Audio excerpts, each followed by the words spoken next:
विनोद जी हमारे कुछ समाज के थोड़े से प्रश्न थे जो प्रथम नागरिक से हम चाह रहे हैं कि वो पूछे जाएं। तो एक्चुअली कायस्थ समाज की एक छोटी सी पीड़ा है कि हम लोगों के परिवार बड़े छोटे होते हैं, दो बच्चे हैं, तो वो दो बच्चों में दोनों आईटी फील्ड में होते हैं और आईटी फील्ड के कारण उनको बाहर जाना होता है। तो क्या प्रथम नागरिक हमारे आईटी के बच्चों को यही सारे जॉब मिले, उसके लिए कुछ करने वाले हैं? वो तो निश्चित तौर पर योजना भी है, प्लानिंग भी है। इंदौर में वैसे ही अभी आईटी का सैचुरेशन है, बहुत सारी कंपनियां आना चाहती हैं। अब वो इंफ्रास्ट्रक्चर हम उनको दे पाएं उसकी हम कोशिश करेंगे।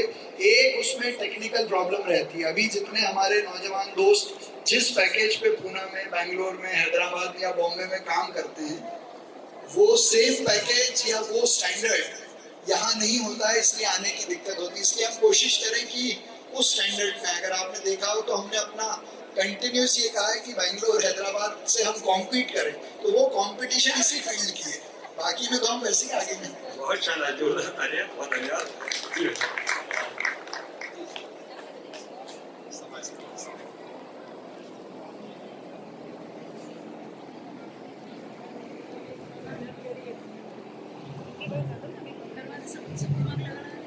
मैं बहुत भाव विभोर और आत्मीय भाव से आप सबको प्रणाम करता हूं और इतने स्वागत के बाद जिस ऊर्जा और जिम्मेदारी की अनुभूति करता हूं, उसको पूर्ति करने की ताकत भी देश का सबसे ज्यादा समझदार, शुद्धि और प्रबुद्ध समाज ही दे सकता है। इंदौर कायस्थ समाज के इस आयोजन में मंच पर विराजमान सम्माननीय अध्यक्ष श्री आनंद मोहन माथुर जी, जो केवल इस समाज के नहीं पूरे हिंदुस्तान में सामाजिक सेवा विचारों के लिए अडिग रहने वाले, और हमारे जैसे कई नौजवानों को, मुझे भी जब मैं कॉलेज में पढ़ता था तब से लेकर वकालत में उप महाधिवक्ता या अतिरिक्त महाधिवक्ता बना, तब तक लगातार सही बात के लिए अड़े रहना, ताकत से अपनी बात रखना, और इस उम्र में भी वो इंदौर हाईकोर्ट बार एसोसिएशन के फाउंडर मेंबर हैं, सबसे ज्यादा समय रहने वाले महाधिवक्ता हैं, और इंदौर के सबसे बड़े दानी, केवल अर्थ से नहीं, भाव से, विचार से और सेवा से। पैसे से दानी कोई भी हो सकता है, लेकिन संस्कार दान किया है उन्होंने इंदौर को। दूसरा, मैं उनके पहले मंच पे बैठे लोगों के उल्लेख करने के पहले मेरे गुरु, जिन्होंने मुझे संस्कार, मोरल्स, लोगों की सेवा के साथ साथ वकालत का एक एक छोटा सा गुर सिखाया, और इस यात्रा में राजनीतिक रूप से भी शक्तिशाली बनाने का काम करने वाले मेरे गुरु पूर्व न्यायमूर्ति पीयूष माथुर साहब को स्मरण करना चाहता हूं। मैंने उन्हीं के साथ रह के वकालत सीखी, और योग था कि जब वो जज बने तो उन्हीं के ऑफिस में, उन्हीं की कुर्सी पे बैठकर आगे की वकालत की। मैं उनका और हमारी बेला मैडम, बेला माथुर, उन दोनों को इस सदन में स्मरण करना चाहता हूं, प्रणाम करना चाहता हूं। श्रद्धेय महेश श्रीवास्तव जी, सत्येंद्र निगम जी, जिनके सामने मैंने मुकदमों की पैरवी की, कई सारे खट्टे मीठे अनुभव रहे, लेकिन एक बात मैं आईएएस श्रीवास्तव साहब के बारे में कहना चाहता हूं कि रिटायरमेंट के अगले दिन से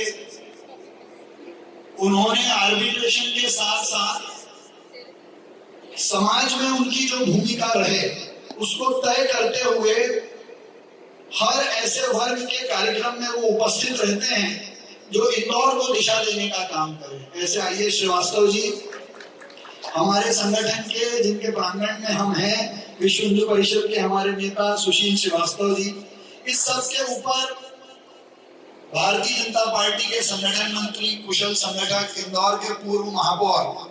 और एक विशेष बात आप सबके बीच कहना चाहता हूं, कई लोग दिखने वाले काम करते हैं, कई लोग बिना दिखे संगठन और शहर को मजबूत करने वाला काम करते हैं। ऐसे बुनियादी काम इंदौर के लिए जिसने किए हैं, क्योंकि मैं जहां जाता हूं वहां लोग एक उदाहरण जरूर देते हैं कि इस काम को मोगे जी ने अपने हाथ में लिया था। वो दिखता नहीं होगा, लेकिन उस बुनियादी काम को उन्होंने अपने हाथ में लिया था। ऐसे हमारे श्रद्धेय कृष्ण मुरारी मोगे जी, आज जिनका स्वागत सम्मान करने का अवसर मुझे मिला, उनके साथ सन 2008 से मेरा नाता है। जब वो इंदौर के जिलाधीश हुआ करते थे, तब मैं छात्र नेता के रूप में उनके कमरे के बाहर आंदोलन किया करता था, उनको परेशान किया करता था। लेकिन जब मैं उप महाधिवक्ता बना तो उनके साथ कई बारीक चीजें एडमिनिस्ट्रेशन की सीखी। और एक योग है, चुनाव में, चुनाव के बाद लगातार उनका मार्गदर्शन मिला, और लगातार पिछले 3 दिन से हम अलग अलग कहीं ना कहीं मिल रहे हैं। तो ये योग है कि मेरे जीवन की यात्रा में वो हमेशा एक मार्गदर्शक के रूप में रहे। ऐसे श्री राकेश श्रीवास्तव जी, आदरणीय भाभी जी, राघव यहाँ हैं, सुयश यहाँ हैं, ये सब नौजवान दोस्त हैं हमारे। लेकिन एक हमारी दीदी है सुधा दीदी, हमेशा हाईकोर्ट में इनकी स्माइल, और हम जैसे नए लड़के जब कोर्ट में वकालत करने आए तो हाथ पकड़ के सही गलत सिखाने वाली। और हमको भी एक आकर्षण रहता था कि सुधा दीदी हैं, ये कौन है, हमेशा एकदम तैयार रहती हैं, सुंदर चेहरा है, ताकत से अपनी बात रखती है। हमारे यहाँ महिला अधिवक्ता पहले कम थी, लेकिन सुंदर लेकिन सशक्त, इन दोनों तरीके से उनकी वकालत जानी जाती है। ऐसी सुधा दीदी, जूही मेरे को दिन भर वीणा दीदी के बारे में बात करती है। ऐसी वीणा श्रीवास्तव जी, सदन में उपस्थित कायस्थ समाज के सभी ज्येष्ठ श्रेष्ठ सामाजिक बंधु, मैं एक नाम भूल गया, आपके अखिल भारतीय महामंत्री रत्नेश श्रीवास्तव जी, जो लगातार मेरे संपर्क में हैं। और 4 तारीख को इंदौर का चित्रगुप्त चौराहा, जिसपे कलम दवार की पूजा हम सब करेंगे, उसकी लीड लेने वाले।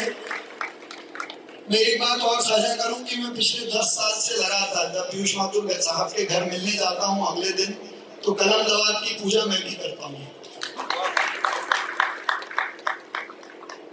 तो कायस्थ समाज के सभी श्रेष्ठ जन, नागरिक बंधु, माताएं, नौजवान साथी, यहाँ नहीं, मैं एक उदाहरण अपना गुवाहाटी का साझा करना चाहता हूँ। जब मैं पूर्णकालिक कार्यकर्ता के रूप में नॉर्थ ईस्ट गया, 2004 की बात है, मैं कुछ जिलों में देख कर आया तो पूरे असम को बसाने और एडमिनिस्ट्रेशन को स्थापित करने में अगर किसी समाज की सबसे महत्वपूर्ण भूमिका थी। आप देश भर में अच्छे एडमिनिस्ट्रेशन, अच्छे प्रशासक हैं, लेकिन मैं कायस्थ समाज की सामाजिक भूमिका की बात कर रहा हूँ। शायद आपको इसकी जानकारी ना हो। वहां के जो अहोम राजा थे, उन्होंने आग्रह किया था यूपी के कायस्थ समाज से कि एडमिनिस्ट्रेशन के लिए आप हमको लोग दीजिए। उस जमाने में वहां के राय चौधरी और श्रीवास्तव, ये सारे परिवार नॉर्थ ईस्ट गए। नॉर्थ ईस्ट जो 2004-5 तक भी भारत के अन्य हिस्सों से कटा हुआ माना जाता है। तो आप ये सोचिए कि 1800 और 1700 ईस्वी में यूपी से कायस्थ समाज के लोग नॉर्थ ईस्ट गए, वहां के एडमिनिस्ट्रेशन को अपने हाथ में लिया, और आज भी पूरे असम को भारत से एक सूत्र में बांधने में अगर सबसे बड़ा योगदान किसी का है तो वहां के एडमिनिस्ट्रेटर सोसाइटी जो है वो कायस्थ समाज की है। उसको आप वहां एक बार जाएंगे तो अनुभव भी करेंगे। छोटे छोटे गांवों में, छोटी छोटी तालुकाओं में वहां के स्कूल्स, वहां की पंचायतों का एडमिनिस्ट्रेशन आज भी उनके हाथ में है। तो इस समाज के प्रति मेरी इसलिए भी श्रद्धा है कि इन्होंने देश को एक सूत्र में बांधने के लिए भी अपना सर्वस्व न्यौछावर किया है। रही बात हमारे इस इलेक्शन की, कई लोग मुझे मिलते थे कि मुझे सुशील भैया ने आपकी बात की है, ईश्वर श्रीवास्तव साहब बात करते रहे, सुधा दीदी पूरे चुनाव में काम करती रही। तो इस निर्णय के लिए और जो न्याय इंदौर के विकास के साथ आपने एक जागरूक नागरिक के रूप में किया है, मैं उसके लिए आपका हृदय से धन्यवाद करता हूँ, अभिनंदन करता हूँ, आपको प्रणाम करता हूँ। आगे भी हम इसी विनम्र भाव से लेकिन अच्छे प्रशासक के रूप में काम करते रहे, उसके लिए आपका मार्गदर्शन, सहयोग और पूरे समाज की शक्ति हमको मिलती रहे, इसकी अपेक्षा करता हूँ।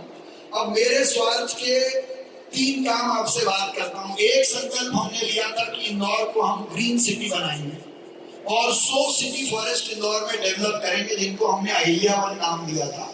तो मुझे आपसे साझा करते हुए बहुत खुशी हो रही है कि 100 जगह हमने लिस्ट कर ली है, उनके मैं आपको स्थान के नाम दे सकता हूँ जहां हम सिटी फॉरेस्ट या अहिल्यावन डेवलप करेंगे। तो ये इंदौर को ग्रीन सिटी बनाने का जो काम है उसको हमने इस तरीके से आगे बढ़ाया है। दूसरा, आम आदमी के लिए 1000 स्क्वायर फीट तक के जो प्लॉट हैं उनका नक्शा 72 आवर्स में पास होकर मिल जाए, ये काम शुरू हो गया। ये काम शुरू हो गया। आपको ऑनलाइन अप्लाई करना है, ऑनलाइन ही फीस देनी है और ऑनलाइन ही आपको नक्शा मिलेगा। तो ये काम शुरू हो गया है।